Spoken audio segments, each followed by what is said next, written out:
I thought my marriage was great until it ended. Wow. Because I was doing everything I was supposed to do. I was so focused on doing things. Disconnected men do things. They do love. They don't feel love.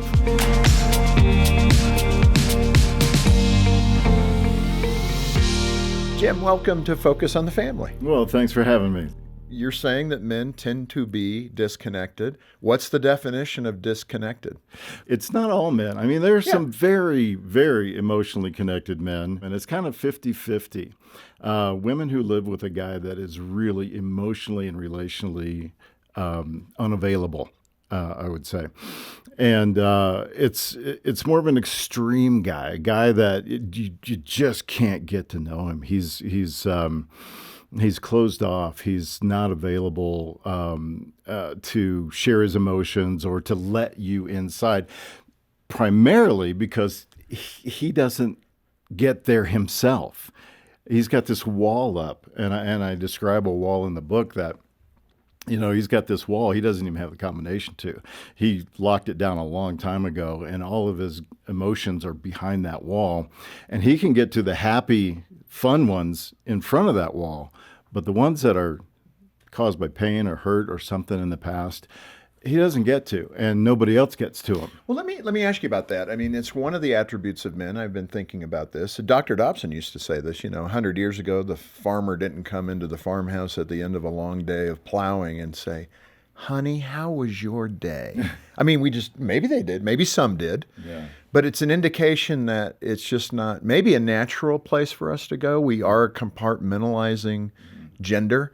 We go to war, we fight these wars. They talk about World War II, the greatest generation. They came home. They didn't talk about it. Mm-hmm. And part of that compartmentalization, I guess, can work to protect our emotions maybe. But at the same time, we do close down on things that cause pain. I'm not always sure that's a bad thing. So help me better understand that mechanism that God has given us to have to do difficult things and then...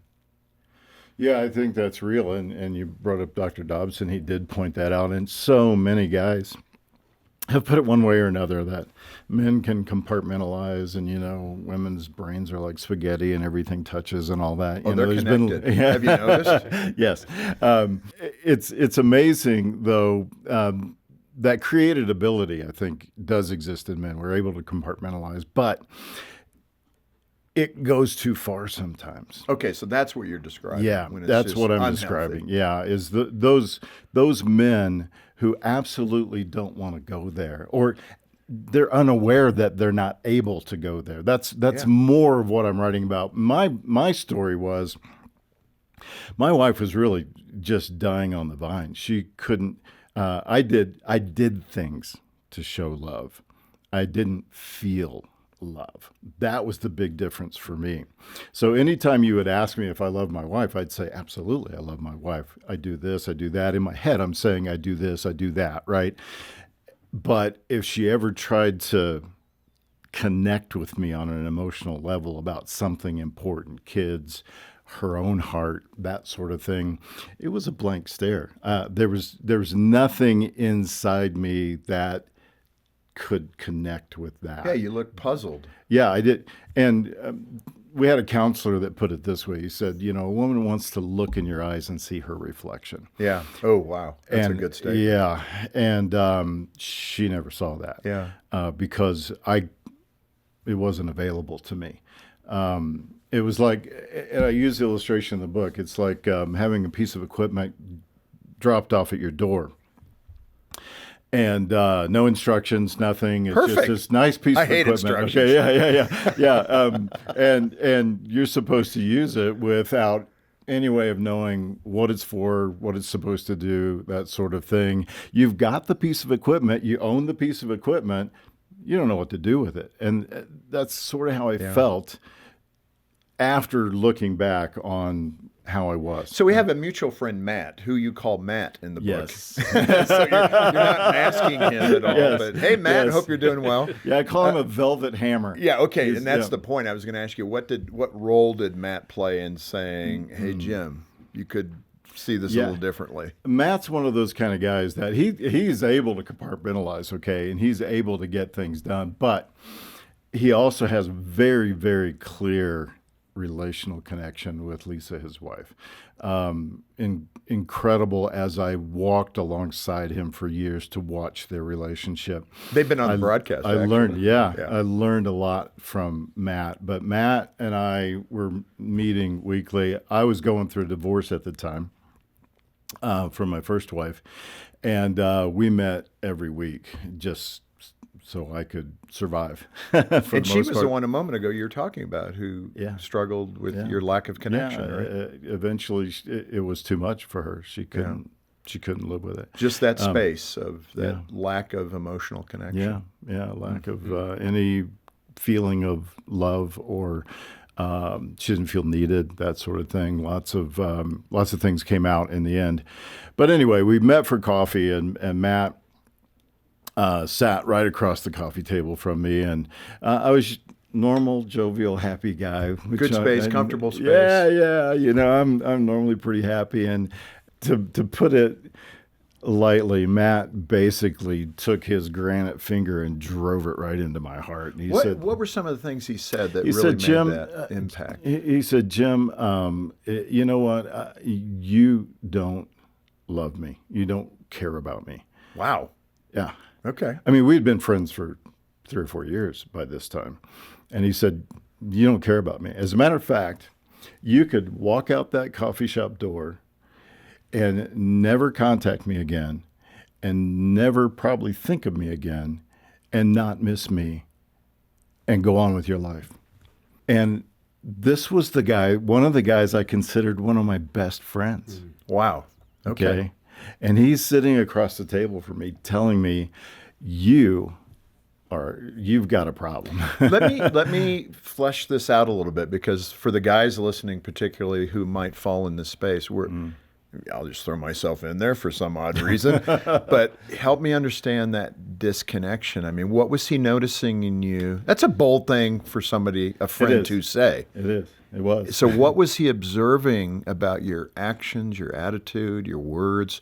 Why was he convinced, like your first wife, Jim Turner has a problem connecting with his emotions? What was he observing? Yeah, good question. I was disconnected enough not to pursue that at the time. But I think what he was observing was my inability to really be transparent with him. Inability to connect with my own emotions, to be able to say, this is the way I'm feeling about something. Because I was always, on the surface, I was a happy guy. I didn't have to worry about emotions. So you can stay pretty happy when you're not worried about emotions or getting involved in, the deep conversations that lead to distress and pain and that sort of thing. I didn't do that. Jim, at one level was Matt saying, and you never ask about me, Matt? It's always, we don't go to the places I'm feeling? Certainly part of that, because I can tell you Matt was a very emotionally healthy guy. He can go to those places. As a matter of fact, Matt would say he gets kind of dark sometimes, and now I can go there with him. But he saw that I couldn't go there with him. I was just this sort of persona, like we had talked about before the broadcast, that you put on the face, and you're a happy-go-lucky guy.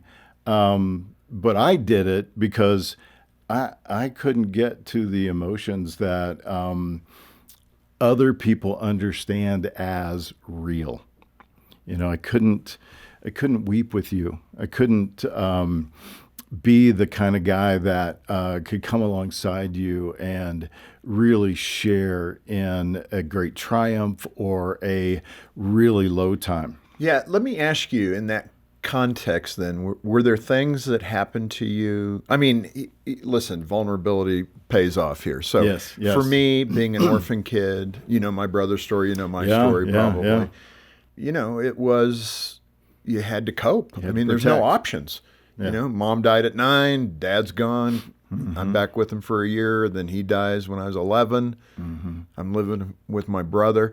And so for me, there's a coping mechanism there that I feel good when I'm on the move, moving towards something. I don't really like sitting in my pain. I process that as a good thing. as a That's- Christian thing. I don't have to sit here in my fear, my You're not Yeah. chained to the overload. past. Yeah. I don't think Jean would see it that way. She wants to grieve with me. Yeah. I don't like grieving. I want to keep moving. That was me. Yeah. Oh, good. for Thank sure, you for that sure. diagnosis. Yeah. Well, But I mean, for me, it puts me in this like constant problem now about, okay, am I being healthy by moving on and being kind of joyful and happy? That's a fruit of the Spirit. Isn't joy part of the Spirit? yeah. And am I wrong for doing that? Or do I need to sit back here and kind of be contemplative and go, wow, I had a bummer of a childhood. Yeah. I want to cry about that Well, for a while. I don't think we wallow in the things that happened in the past. We get past those. But the things that are happening now that grieve us, right? Okay. The things that, I mean, my wife and I now, I remarried, and we have 10 kids combined. Yeah. So there's a lot going on in their lives that cause us to grieve, to rejoice, to All of it. have all kinds of Yeah. the whole gamut of emotions. Which, if I was still that disconnected man that I write about, I'd go to work every day, do my thing, come home, provide, and I'd sort of be done. I'd check out, Yeah. right? And I couldn't be with my wife and kids and be in the moment, so to speak, with their emotions. But now I can sit down with them and talk about that and make sure that I hear them, because before they did, they'd look at me and say, Dad, you're not even hearing me, right? Well, that's interesting that there's a consistency with what you experienced. I don't know that I have felt that. I mean, most of the people I know say, oh, you feel pretty connected, if that comes up. Yeah. My boys would say, no, you're connected, Dad. So I don't, in terms of processing that, I'm trying to play the everyman here because of all the listeners we've got. And some guys are going, okay, I am the disconnected guy. And maybe like for me, it's not a perfect spot on a continuum. You may have some attributes Yes. that you are connecting on, but generally, particularly if your spouse is saying, I don't feel connected, that's probably a time to go, okay, what is happening? What's the assessment? In that regard, when it comes to that husband and wife connection and communication, especially if a man's feeling like he's connecting, but the wife does not, how do you do that assessment? Well, that's the tough part, is because the way I define the disconnected man is he's unaware that he is emotionally And that's frustrating to his wife. and relationally unavailable. Unaware. Yeah. So he thinks everything's great. I thought my marriage was great until it ended, Wow. because I was doing everything I was supposed to do. I was so focused on doing things, and that's one of the points that I touched on before. But disconnected men do things. They do love. They don't feel love. And that's the big clue for me, is that it didn't go past the surface for me. And you had asked earlier, and I thinking about how I got there, is that and your story is pretty extreme. I think maybe not extreme. No, but I got it. But pretty tough. Yeah. Mine, I grew up in a great home. My parents loved me. I knew they loved me. They never told me they loved me, and they never touched me or hugged me. Right? That's big. Yeah, but I knew they loved me. There was never a doubt in my mind. So I grew up thinking, well, you don't really need to be real touchy-feely, lovey-dovey in order to know that there's love. And maybe that played into, okay, it didn't happen in my house. I don't need that. And so I lived without it. Or you may not even think about it. It's just Right. what it was and It how is it what was it is. modeled Yeah. to you, and this is the way life runs. Exactly. Yeah, I But get then when that you too. run into someone that you marry, who's They want more. yeah, who they really want to know you, and they really want to have that constant sense that they're needed, that they're loved, that they're cherished. I mean, And that they're safe. yeah. Talk us through, and you to your credit, that vulnerability, that sounds like wasn't there before. You now have put it in a book about you and your first wife's difficulties. Yeah. But talk us through the unraveling of your first marriage and the reaction you had when your wife decided to seek a divorce. Well, again, that's I was thinking everything was fine. We're good. You said I love you at the altar. Yeah. Well, I actually told her I loved her all the time. Yeah. I expressed it verbally. I provided for the family. I did things. I thought about her a lot. It's funny because I was on a show in South Carolina with a couple of ladies interviewing me, and they looked at me and argued with me and said, You should have I'd called love me. to have a husband like you. No, you should have called me. I would have said, no, don't do that. Hang out with guys and let's talk about this.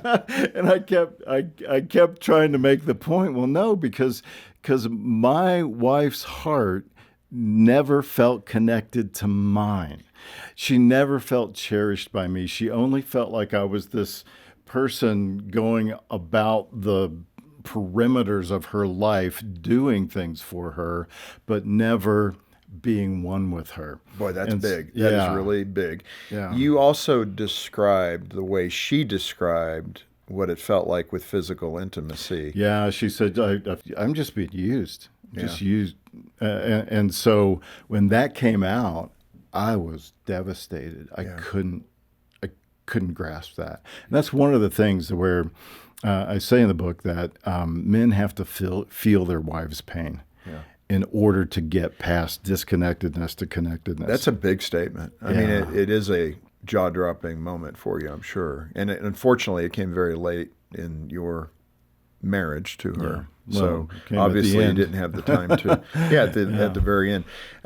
You also describe in the book something called heart walks, which I like. With the last few minutes here, I want to get to the positive side of it, how we can recognize our disconnectedness and things we can do to connect. Yeah. And hopefully our wives will be kind toward us and give us a little bit of growth and time to learn and those things. But what's this heart walk that you talk about? Yeah, well, it's not taking your wife out for a walk and pretending to hear what she has to say. It's actually getting yourself on a point, and this is a tough point for a disconnected man to get to.